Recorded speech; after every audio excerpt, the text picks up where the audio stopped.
አሳ ማርባት ከጀመርኩኝ እንግዲህ ወደ 6 ዓመት አካባቢ ሊሆን ነው አሁን። ይሄ ቦታ የካባ ቦታ ነበረ። ምንም አይነት አገልግሎት የማይሰጥ ቦታ ነበረ።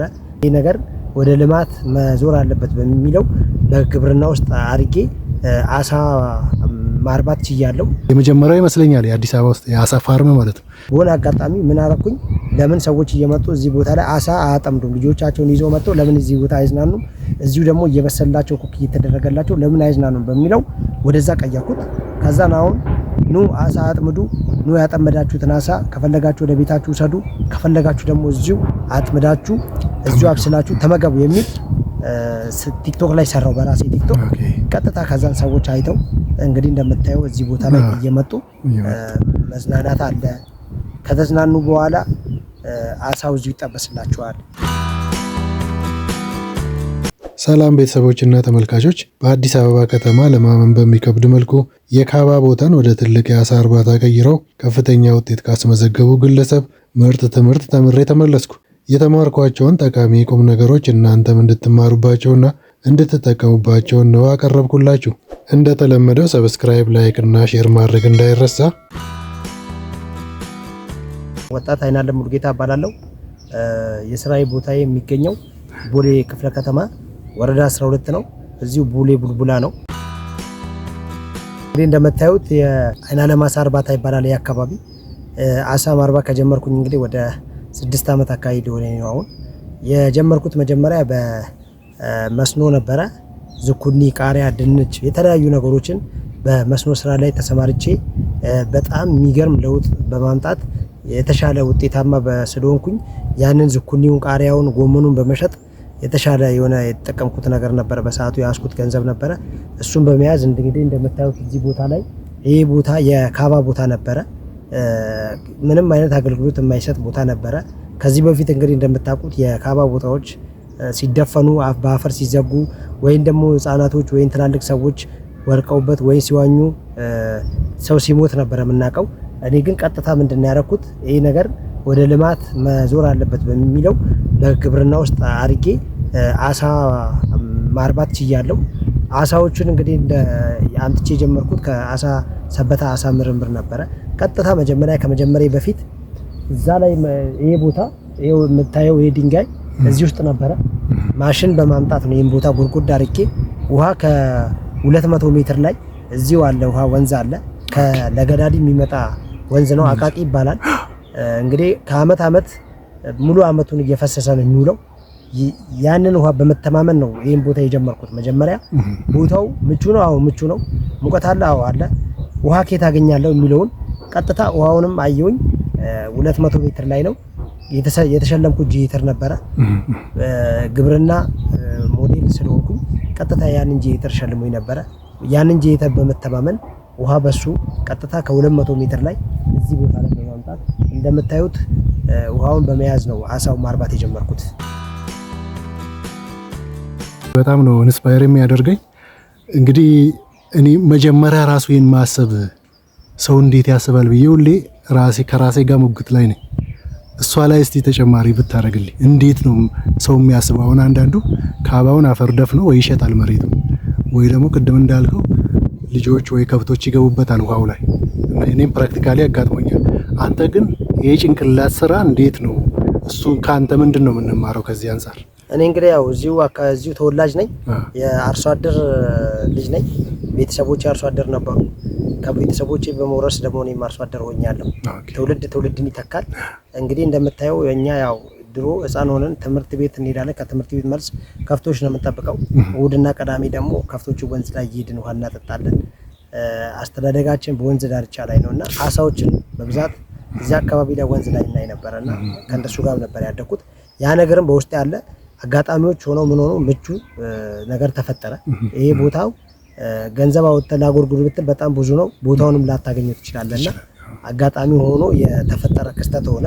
ይሄን ነገር ነው ወደ ቢዝነስ በመቀየር ወደ ልማት በመቀየር ወደ ግብርና በመቀየር ሰዎች ወደ ማዝናናት የተቀየረው። እንደምታየው እንግዲህ ይሄው እዚህ ጋር ውሃው ከአመት አመት እየፈሰሰ ነው የሚውለው። ይሄ ነገር ለምንም ይሄ ያለ እዚህ ጋር ውሃ ያለ ለምን ይሆናል በሚለው በሞራል ተነስቼ ነው ዛሬ እንግዲህ እዚህ ደረጃ ደርሼ አሳ እያነባሁ ያለሁት። ለሌሎችም እንደ ሞዴል ሆኜ ሌሎችም እየተንቀሳቀሱበት ያሉበት ሚስ ተፈጥሯል። በዚህ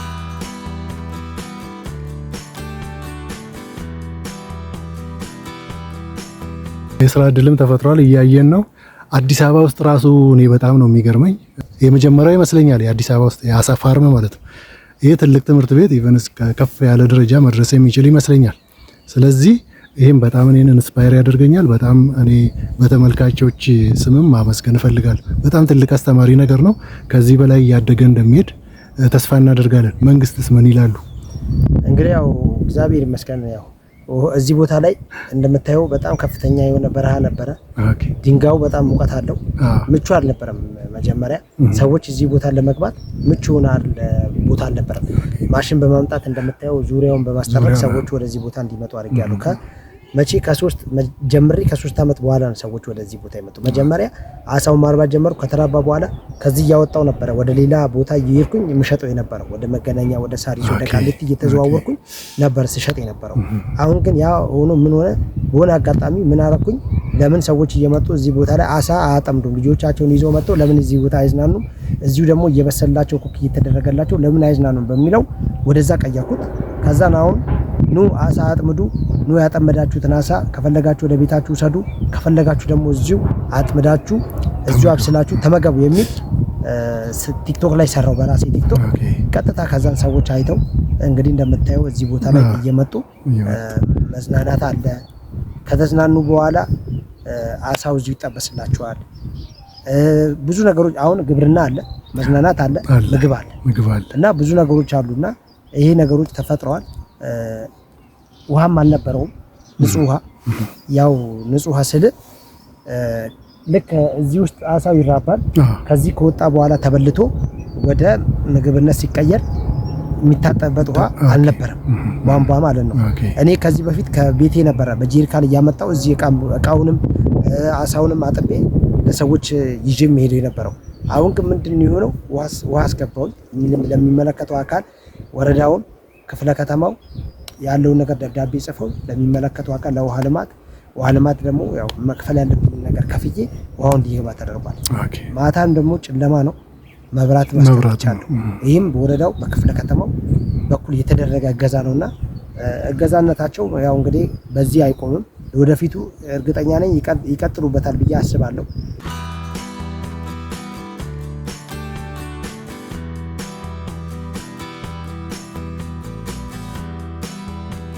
በፊት ከክፍለ ሀገር ነበር ተጭኖ የሚመጣው። አሁን ግን እዚሁ ያሉ አርሶ አደሮች ምን አደረጉ፣ በራሳቸው ይዞታ ላይ እየተደራጁ የሚሆን በግልም ይሁን በአቅማቸው ዶሮንም ያረባሉ፣ ላሞቹንም ያረቡ፣ ወተቱንም ፍየሉንም ምኑንም እዚሁ ለአዲስ አበባ ሕዝብ እያቀረቡ ነው። ይሄ ነበር የቀረው። ይህንንም ያው እንግዲህ እየተወጣሁት ነው። ሰዎች እየመጡ እዚሁ ክፍለ ሀገር ከመሄድ ፍሬሽ የሆነ አሳ እዚሁ በቁርበት አዲስ አበባ ላይ እያገኙ ባሉበት ሰዓት ላይ ነው። በጣም ደስ የሚል ነው። አንዱ ደግሞ አሁን የጠቀስከው አሁን አንተ እሴት ጨምረ እያመረትክ ነው ማለት፣ እሴት በጨመርን ቁጥር ገቢያችንም እየጨመረ ብዙ የስራ እድልም እየፈጠርን ነው የምንሄደው። ስራው እርስ በርስ ተመጋጋቢ የሆነ ውጤታማ ነው የሚሆነው። አሁን እዚህ ጋር ሰዎች አሳ ለማየት ሲመጡ ጠብሰው ይበላሉ፣ አይዘር ገዝተው ይዘው ይሄዳሉ። ይህ ትልቅ ነገር ነው።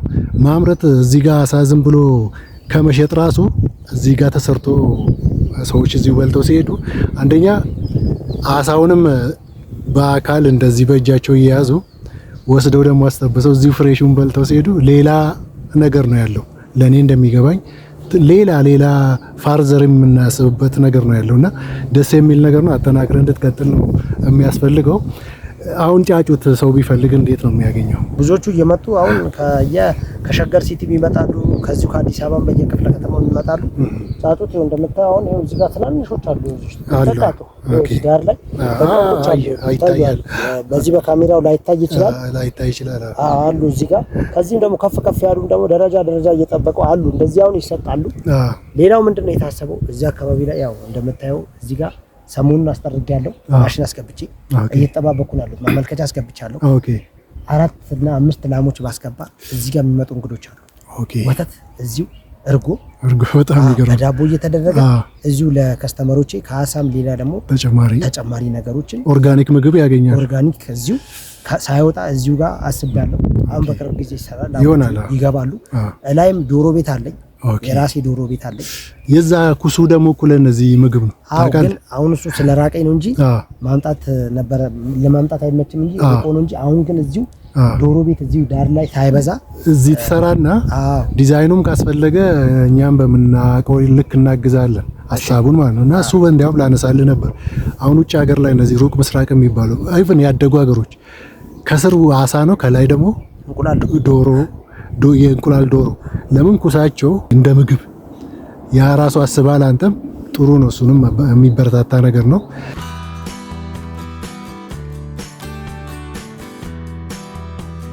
እንደዚህ አሁን ቀጣይ እንግዲህ በመጣበት ሰዓት ትላልቅ ይወራሉ። አንደኛ አልጌውን ነው የሚበሉት። ምቹ የሆነ ነገር ተፈጥሮላቸዋል። ሌላ ምግብ ላይ አሁን አልጌ ስላልክ ነው እንደዚህ አረንጓዴ ነገር ዙሪያውን የመትከል ግሪን እያረኩ ነው። እንደምታየው እጽዋቶች እየተከልኩ ነው። እዚህ ቦታ ላይ ከፍተኛ የሆነ ሙቀት ነው ያለው። ሙቀት አለ።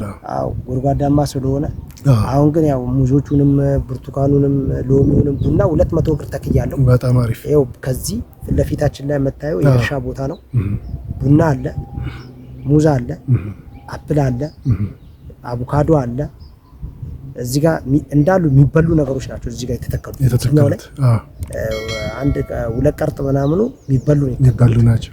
እዚህ ጋር ደግሞ የምታየው ያው አየር ስለሚያስፈልገን ቶሎ የሚያድጉ ነገሮች ናቸው እዚህ ጋር ደግሞ የተተከሉት። ትክክል ተከፋፍለዋል። በዚህ ስለዚህ ተመቻችቷል። እነዚህ የሚተከሉ ነገሮችም ለአሳ እንደ ምግብ እንደሆኑ ታውቃለህ። ቅጠሎቹ ተከታትፈውም አድቅቀን ምናምን ብንሰጣቸው የተወሰነ የመኖ ግዢውን ሊቀንስ ይችላል። ሲያድግ ሙዝ ያወጣል። ካወጣ በኋላ ተቆርጦ እየተከረተፈ ይሰጣቸዋል። ለእነሱ እንደ ምግብነት ይጠቅማቸዋል። ወጪን ትቀንሳለህ። አሪፍ ነው። ሌላ ምን አይነት መኖ ነው የሚበሉት? መኖ እንግዲህ ከሌላ አለ፣ የተቀነባበረ መኖ አለ። ምን ስሙ አጥንት ምን የተቀላቀለ አለው። ራሱ በፋብሪካ ደረጃ ነው የሚሸጠው። ኪሎ አሁን 80 ብር አለ፣ 70 ብር አለ። 3 አይነት ነው። ደቃቅ አለ ለትናንሾቹ፣ ለመካከለኞቹ መካከለኛ አለ፣ ለትላልቆቹ ደግሞ ትላልቅ እንደ እድሜያቸው እንደዛውም ደግሞ ዋጋውም ይለያያል። የሶስቱም ማለት ነው። እሱን እኔ ያው እንደ ተጨማሪ እያመጣው ነው ሰጠው። እኔ መጀመሪያ አልጌ እንዲሰራ አድርጌያለሁ። አሁን እንደምታየው አሁን አልጌ ሰርቷል። እንደዚህ ትናንሾች አሳዎች ወደዚህ የመጡት አሁን ምንድነው አልጌውን ሊበሉ ነው። ዳር ላይ ስለሚገኝ ዳር ላይ ስለሚያገኙ ስለሚበቅል የፀሐይ ብርሃን ስለሚያገኝ ዳሩ ላይ የአልጌ ሰርቶላቸዋል። ይሄን ለመብላት ወደዚህ ነው የሚመጡት። ዳር ላይ ነው የሚመጡት። ትናንሾቹ ሲያድጉ ከ6 ወር በኋላ እንደዚህ አሳዎች እዚህ ጋር አታያቸው። ወደዛ ነው ወደ ጥልቁ ይገባሉ። ወደ ምግብ ዋናው ምግብ እንትናቸው የመተንፈሻ አካላቸው እያደገ ነው የሚሄደው። ጊሉ በጣም እያደጉ ሲሄዱ የመተንፈስ አቅማቸው ከፍተኛ እየሆነ ስለሚሄድ ጥልቅ ውስጥ ይገባሉ። ወደ ታች 8 ሜትር ነው። 8 ሜትር ነው። 8 ሜትር ነው። ይሄ ዳሩ 3 ሜትር አለ፣ 2 ሜትር አለ። በደረጃ የተሰራው አሳ በተፈጥሮ የፀሐይ ብርሃን ማግኘት ስላለበት ወደ ዳር መጥተው የፀሐይ ብርሃንን ያገኛሉ። አሁን ጥልቀቱ 8 ሜትር ነው። አጠቃላይ ይዞታው ስፋቱ ካሬው ወደ 1800 ምናምን አካባቢ 1800 ሜትር ስኩዌር ካሬ። ምን ያክል አሳ አለው? በጣም ብዙ ነው። በቁጥር አይታወቅም። አሁን በጣም ብዙ ነው። ለምን ብትለኝ አሁን ለምሳሌ ይሄው እዚህ ጋር ያሉትን አንተ በቁጥር ታውቃቸዋለህ? እንደዚህ አታውቅም። እንደው ትልልቆቹን ካልሆነ በቀር እንደዚህንም አታውቅም፣ እንደዛንም አታውቅም። መጀመሪያ የገቡትን ነው እንጂ መጀመሪያ ስንት ነው የገቡት? 1500። አሁንም በጣም እዚሁ ተፈልፍለዋል ማለት ነው። አሁን ተፈልፍሎ እያያል ይሄው ራሱን ተክቶ አንድ አሳ እስከ 1000 እንቁላል ነው የሚጠራው። ስለዚህ ይሄን ያክል ነው ለማለት አንችልም። ይሄውን አመቱን ሙሉ ውሃው እንደዚሁ ነው። ውሃው በጋ ይተንብኛል። ከወንዝ በጄኔተር አመጣለሁ። ውሃውንስ የመቀየር አሁን ሳይንሱ ውሃው በ14 ቀን በትነት ነው። አንደኛ ይተናል፣ ሁለተኛ ይሰርጋል። ስለዚህ እኔ የውሃውን ላፍሶ ምናምን የሚባል ነገር ተሞላለ ተፈጥሮ ራሱን ምንም የሚገርም ነው። ሌላው ደግሞ አመቱ እንዴት ነው ከስተመር አመቱ ሙሉ አሁን ብዙ ሰው ያየው ነው። እንዴት ነው አመቱ ሙሉ መቼ ነው የሚበዛው ሰው? አመቱ ሙሉ እንደዚህ ይመጣል ሙሉ በቃ ክረምቱ ነው። ሳምንቱ ሙሉ ቅዳሜና እሑድ ይበዛል። ስለሌላቸው የእረፍት ቀናቸው የሰራተኛም ምንም እረፍት ቀኑ እሑድ ቀን ስለሆነ በጣም ኦቨር ነው እና ክረምት ላይ ሰው በጣም ይበዛል። አሁን አንዱ አሳ ስንት ነው የምትሸጠው አንተ? ኪሎ 800 ብር።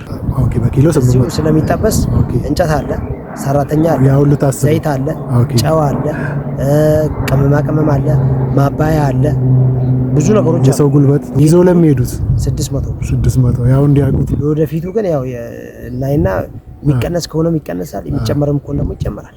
ትክክል።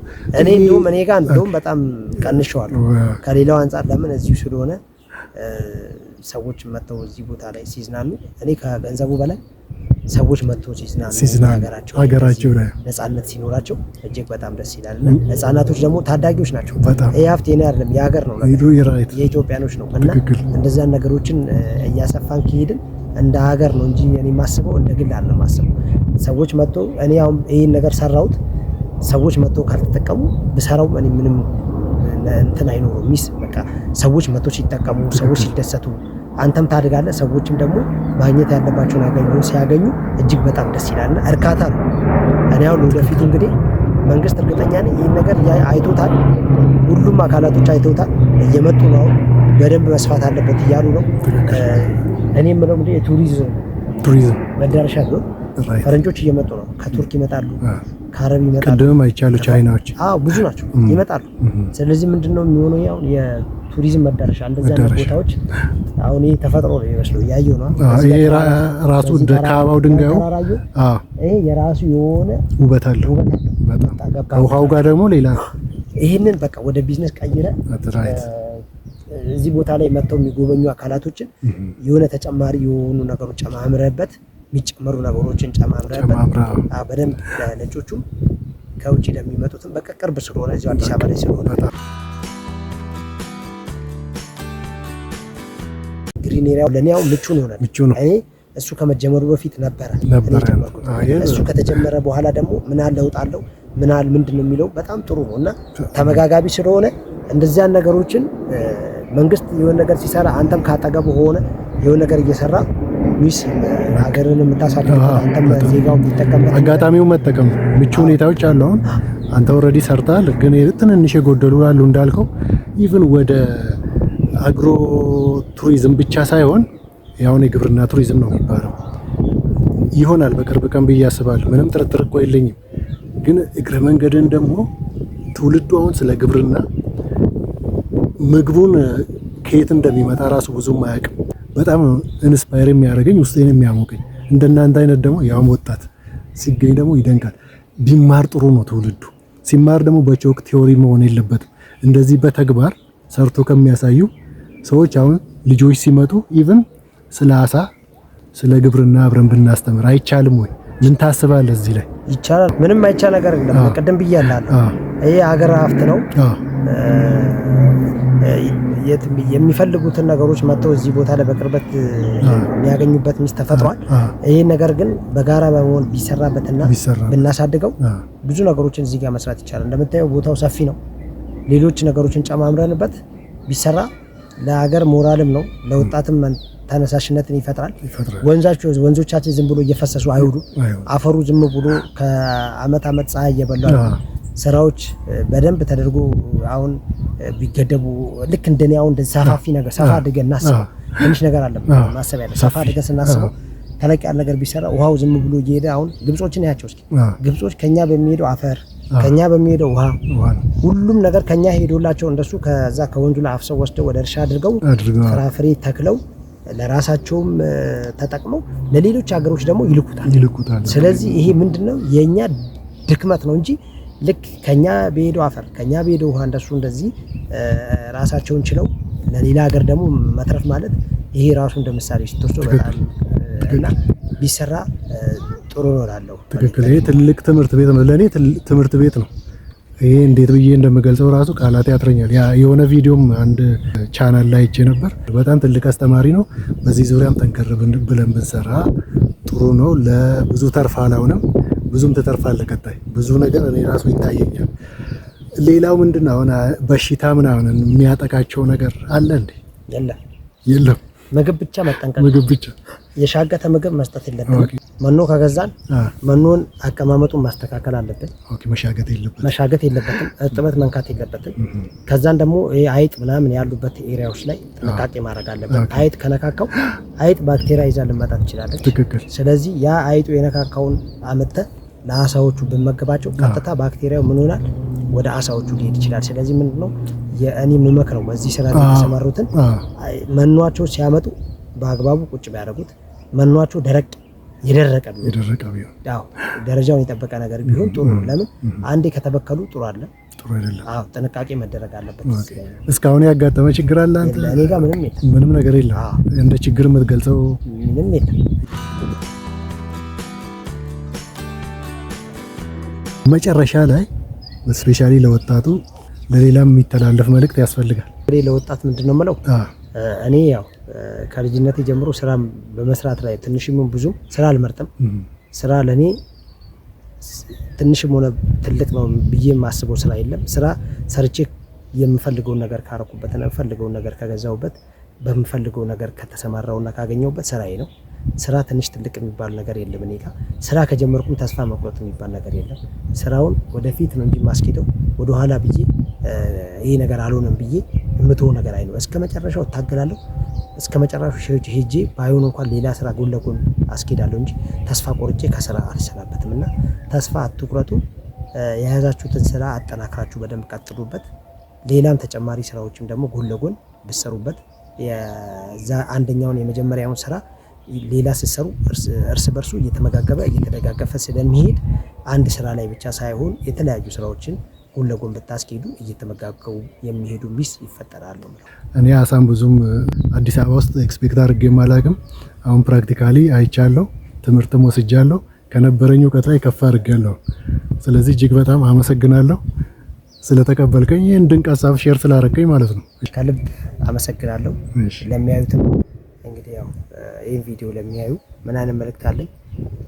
ወጣቶችን እንደው በቃ ብታግዙ። እኔ አሁን እዚህ ቦታ ላይ የሚቸገረው ምንድነው ውሃ ነው። የከርሰ ምድር ውሃ የሚገኝበት ሚስ ቢፈጠርና ብዙ ነገር ሳይሆን ያው ለኔ ብዙ ስለሆነብኝ ነው ያላወጣሁት።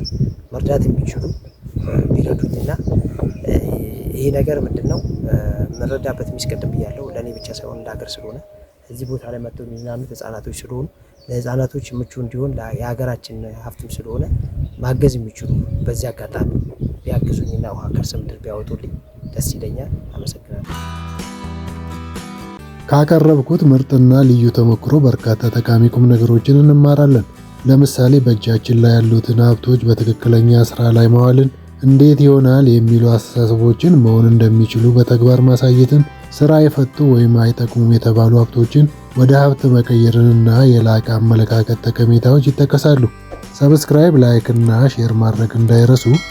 አስተማሪና ጠቃሚ ሀሳብ፣ አስተያየት ወይንም ጥያቄ ካለዎት ይላኩልኝ። ቸርነት ዘለቀ ነኝ። አመሰግናለሁ።